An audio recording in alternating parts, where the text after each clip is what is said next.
une bronca, c'est l'accueil qu'ont réservé les supporters du Vélodrome à leur équipe ce soir, des sifflets pour contester l'implication des joueurs. Les résultats en deçà des attentes dès l'entrée de ce match face à l'AC Ajaccio. Ce soir, un match où les Marseillais se sont imposés 3-1 grâce à un homme qui a relevé le niveau, André Ayew, le joueur ghanéen qui inscrit un triplé. On le voit, son premier but. Là, il est inscrit sur un lob, sur une belle place de Lucas Mendes. C'est ensuite de la tête à la 60e minute qu'il double la marque. On le voit ici sur un centre de l'international français Dimitri Payet. Talot pour Ajaccio qui réduit la marque de 2-1. Lui aussi, il est hors jeu par contre, oui, Talot. On le voit hors jeu d'au moins 2 mètres. L'arbitre a peut-être de lunettes. Il marque 2-1 donc pour les Marseillais. Et c'est finalement Djadjedje qui centre pour une nouvelle fois donc André Ayew qui reprend ce ballon pour inscrire un triplé. Le coup du chapeau pour André Ayew qui sauve les Marseillais ce soir puisque c'était mal parti. Les supporters, on vous l'a dit, avaient été complètement résignés. Autre information de la soirée pour l'Olympique de Marseille. Selon ce qui se dit, l'OM connaîtrait son entraîneur pour la saison prochaine. Il s'agirait de Marcelo Bielsa, un Argentin, ancien sélectionneur de l'Argentine et de Bilbao, qui entraînait Bilbao. Il serait dans les tribunes du Vélodrome ce soir et devrait visiter la commanderie demain. Ce n'est pas encore confirmé, mais on vous le dira bien sûr dans les jours qui viennent. Pour Montpellier, il faudra attendre demain avec un déplacement du côté de Guingamp, primordial pour le maintien des Montpelliérains qui décidément fonctionnent par série après les 7 matchs sans défaite à son arrivée. Voilà, Roland Courbis et ses hommes n'ont plus gagné depuis 6 rencontres et l'entraîneur pense connaître l'une des raisons de ce coup de mou. On l'écoute. Là, j'espère quand même avoir un petit peu de connaissance et de psychologie. C'est une des raisons de notre coup de mou. L'élimination contre Cannes. Pas le fait que ce soit Cannes. L'élimination tout court.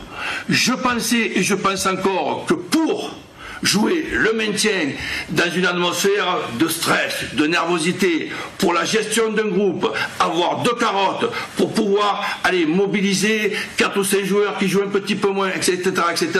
Je pensais et je le pense toujours que l'élimination en 8e de finale nous a compliqué la situation. C'est pas une excuse que je cherche.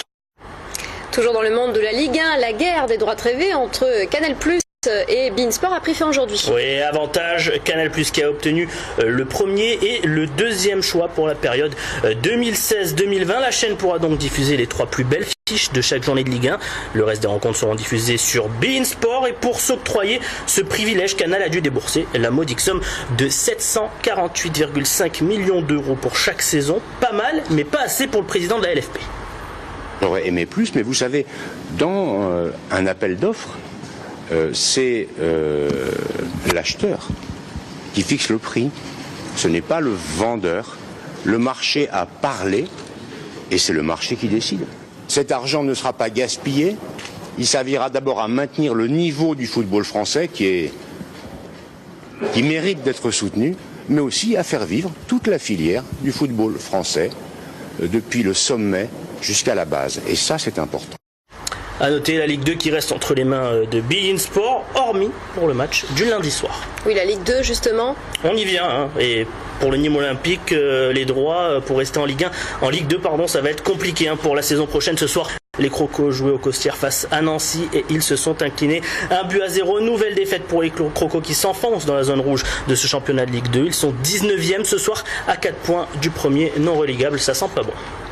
Un mot de handball et vous nous parlez de l'équipe de France. Oui, l'équipe de France qui dispute la Golden League, 3e phase de cette Golden League. Ce soir, c'était face à la Slovénie. Plusieurs joueurs cadres ont été laissés au repos par Claude Onesta, dont Luka Karabatic, l'Aixois, et Thierry Omeyer, le gardien montpelliérain, ce qui explique peut-être la défaite de ce soir, 27-26 pour les Slovènes, donc en faveur des Slovènes. Prochaine étape ce dimanche face au Danemark pour les Invincibles. Merci beaucoup Rudy. Je vous en prie Priscilla.